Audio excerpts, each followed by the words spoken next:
Welcome to Above Par. I'm your host, Kathy Hartwood.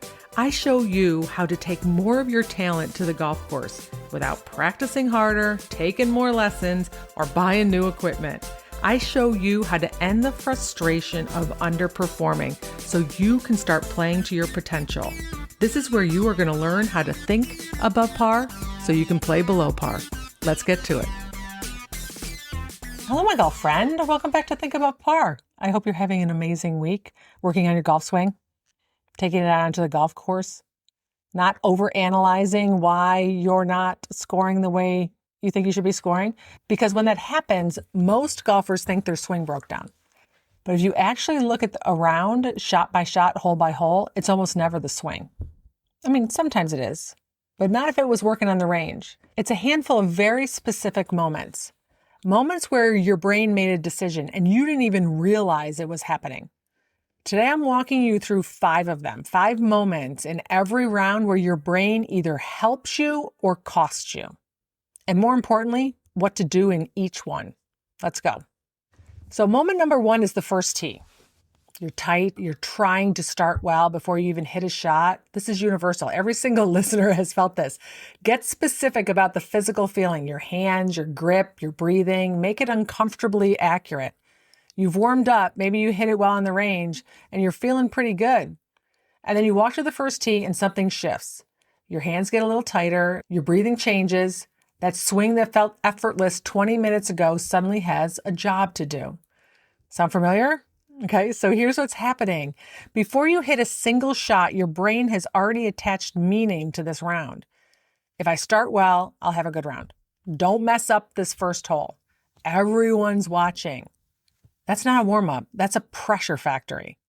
And here's the thing. Most golfers have a physical warm-up routine, but they have zero mental routine for the first tee. So their brain just decides for them.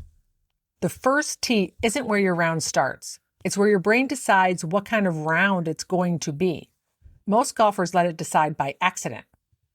But what to do instead before you walk to the first tee, set an intention for your brain for the day on how you want to feel, how you want to show up, what you want to do. Maybe it's that you want to hit as many shots from calm, certain, and confident as possible.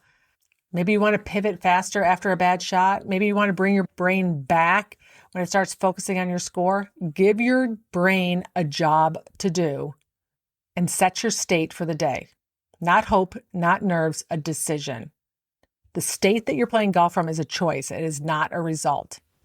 Okay, moment 2 is after the first mistake, where 1 bad shot becomes 3 bad holes.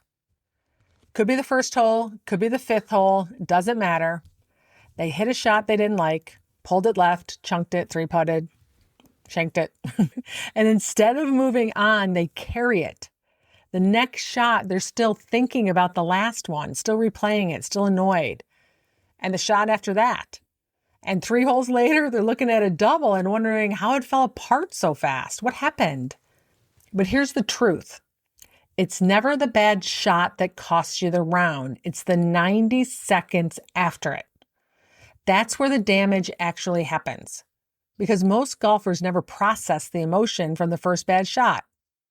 They either pushed it down, reacted to it, or dragged it straight into the next shot. The shot is gone, but the feeling stayed. Moment 3 is that mid-round drift. Not terrible, just somewhere else. This is a sneaky one, less dramatic than the others, but just as costly. This one doesn't announce itself. It just happens. Somewhere around holes 8 through 12, maybe, they realize they've been on autopilot. They're not really present. Have you had this happen? You're not fully focused or fully committed to shots. You're just going through the motion and hoping the round holds together. Nothing catastrophic, just somewhere else. And this is really where handicaps live, not the blow-up holes. It's the 3 or 4 shots per round that just happen while they weren't really there. And here's why it happens. There's no process for the in-between moments. The shots that don't feel hard, the holes where nothing big is on the line, their brain checked out because there was nothing specific to focus on. Golf doesn't just test you on the hard shots. It tests you on the boring ones too. And most golfers have no process for those. So what to do instead? Give your brain one clear job before every shot. Not just the scary ones, every one. A target, a feeling, one clear thought. That is what keeps you present when the round starts to feel very routine. Moment 4 is when the score starts to matter. Okay, it's the back 9, playing some of the best golf they played in months. And then they do the math. They start thinking about what they're going to shoot, what it would mean, what they'd have to do to protect it. And the swing that was working fine an hour ago gets quiet and careful and tight. Here's what's happening. They shifted from process focus to outcome focus. Their brain picked up on the stakes and started scanning for threats. And now every shot has a consequence attached to it. They're steering instead of swinging. And the thought driving all of it? Don't mess this up. That's one of the most expensive thoughts in golf because every time you think it, your body responds. Tension, grip pressure, deceleration. The thought creates the exact outcome you're trying to avoid. You mess up. So what to do instead? You want to catch the thought. When the thought changes, the body follows. Moment 5. Okay, it's the last 3 holes. Right where they want to be. And instead of playing their game, they start playing not to lose. Laying up when they wouldn't normally, aiming away from pins, swinging to make contact instead of swinging at a target. And sometimes it holds, right? Let's be honest. But often something leaks and they walk off 18 knowing they didn't finish the way they played, the way they started. Here's what changed. Their identity shifted from golfer playing around to person protecting a score or a number. And the body can feel the difference. This is the reframe. Slow down. The golfer who finishes the way they played isn't luckier. They're not more talented. They just don't have a different process for the last 3 holes than the first 3. Same routine, same commitment, same trust. Hole 16 gets the same process as hole 2. That's how you finish the way you played. So here's what I know. These 5 moments, they show up in every round. The first tee, after the first mistake, mid-round drift, when the score starts to matter, or the final holes. And right now, you probably have a process for some of them. Maybe you figured out how to reset after a bad shot, or maybe you've got your first tee routine dialed in. But if you're like most golfers, you've got gaps. Moments where you're not really quite sure what to do with your brain. So you just hope it behaves. And that works sometimes, but not consistently. Not when it really matters. That's why I built something else. It's called Master Your Golf Brain, the system. It's basically the complete version of what I walked you through today. All the tools, plus the platform where you actually use them on the course, not just off of it. It's a step-by-step process, something you can come back to whenever you need it.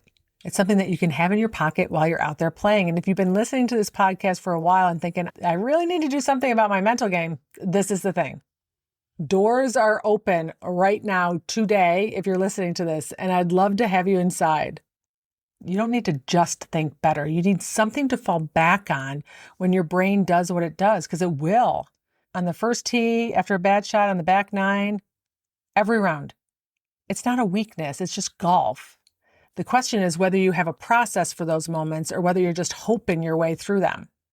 If you want to stop hoping and start having a process, the link is in the show notes. Doors are open, and I'd love to have you inside.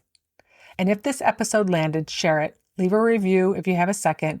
Everybody deserves to play golf with a well-managed mind. All right, my friend, have a beautiful week, and I'll talk to you next Wednesday. Bye.